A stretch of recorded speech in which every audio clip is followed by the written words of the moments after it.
सुक्या खोबऱ्याचे इन्स्टंट लाडू फक्त 5 मिनिटात तयार होतात, त्यामुळे आपण लगेच रेसिपीकडे वळूयात। तर यासाठी मी घेते 1.5 वाटी डेसिकेटेड कोकोनट, किंवा जर तुमच्याकडे सुक्या नारळाची वाटी असेल तर त्या नारळाचा पाठीमागचा चॉकलेटी भाग काढून टाकायचा आणि फक्त नारळाचा पांढरा भाग घेऊन मिक्सरला लावून त्याची पावडर करून घेऊ शकता। आता यात मी ऍड करते कंडेन्स मिल्क। आता मी किती कंडेन्स मिल्क वापरले आहे मी पुढे जाऊन तुम्हाला सांगणारच आहे।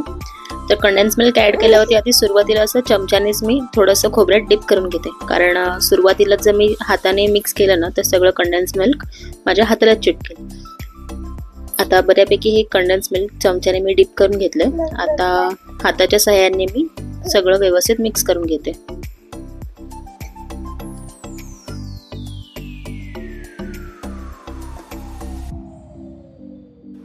जेव्हा हाताने मिक्स करायला घ्याल तेव्हा थोडा अंदाज येईलच हे मिक्सचर किती ड्राय आहे आणि किती मॉइस्ट आहे।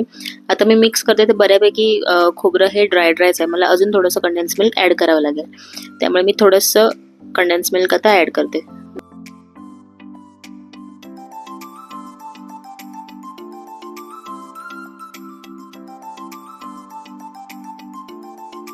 आता बऱ्यापैकी हे मिश्रण सॉफ्ट झालेलं आहे। तुम्हाला हवे असतील तर असेचे असे पांढरे सुद्धा लाडू वळू शकता। मी यात थोडासा कलर ऍड करते, अगदी 2 ड्रॉप।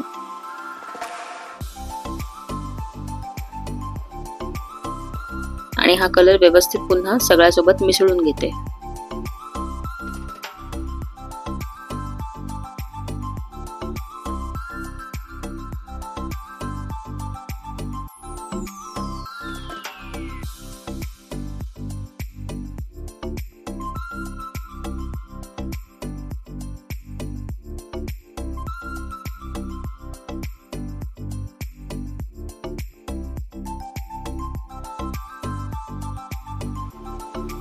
कलर खूपच छान मिसळला गेलाय, अगदी टेम्पटिंग वाटतंय आताच।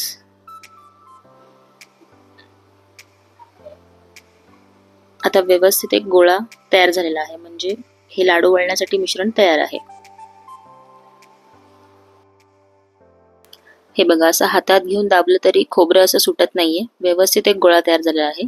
तर कंडेन्स मिल्क मला बरोबर अर्धी वाटी लागले 1.5 वाटी डेसिकेटेड कोकोनट साठी। आता लाडू वळण्यासाठी मी परत थोडंसं डेसिकेटेड कोकोनट घेतलं लाडूला वरती कोट करण्यासाठी। आता मी थोडं तूप लावून घेते हाताला, म्हणजे लाडू मला व्यवस्थित वळता येतील, मिश्रण हाताला अजिबात चिकटणार नाही। तर तुम्हाला हवी तेवढा गोळा घ्यायचा आणि असा गोल गोल करून एक लाडू वळायचा। पटकन वळला जातो कारण मिश्रण ऑलरेडी सगळं चिकटच असतं। व्यवस्थित गोल झालाय। आता मी सुक्या खोबऱ्यामध्ये त्याला डिप करते।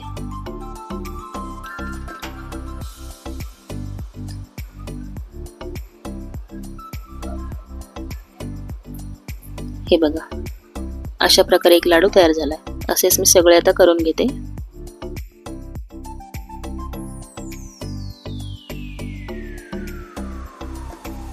तर आपले हे असे इन्स्टंट कोकोनट लाडू तयार आहे की नाही, किती सोपी पद्धत। तुम्ही सुद्धा नक्की एकदा ट्राय करा आणि कशी झाली हे कमेंट बॉक्समध्ये मला नक्की कळवा। रेसिपी आवडली असेल तर चॅनलला सबस्क्राईब करा, व्हिडिओजना लाईक करा आणि शेअर करा। Thank you so much for watching.